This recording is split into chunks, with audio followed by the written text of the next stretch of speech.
Today we are going to discuss about statement processing in PostgreSQL. As per the Postgres architecture, it is a client-server architecture, which means once the client is requested, then the server will respond to it.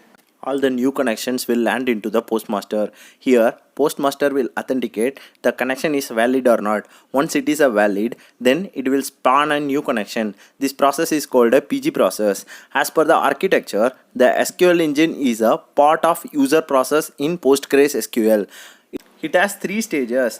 First one is parser, optimize and executor. Once the query is received by the SQL engine, it will throw into parser. Parser stage, the first step is syntax checking. Here it will check the syntax of the query, then it will go into the next step. The second step is traffic cop, which checks the type of query based on the particular query that may require or not require the optimization. Let us consider user has fired the query of create, alter, drop tables. These queries doesn't require any optimization because it is simply run on the server without any optimization. So we can call it up as a utility commands.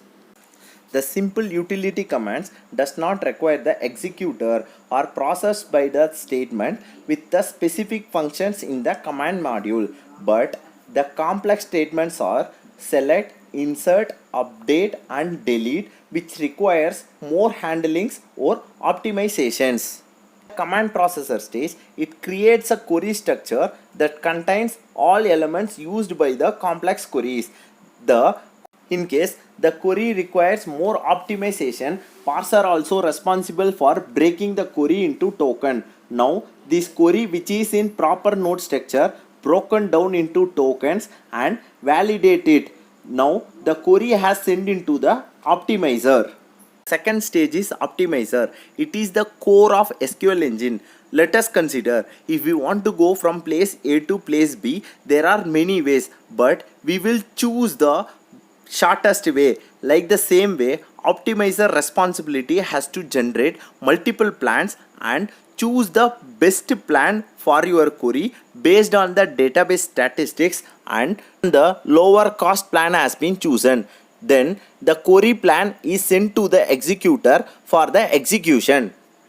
The last and final stage is execution. The execution is a worker which will go on the server, execute the query based on the plan.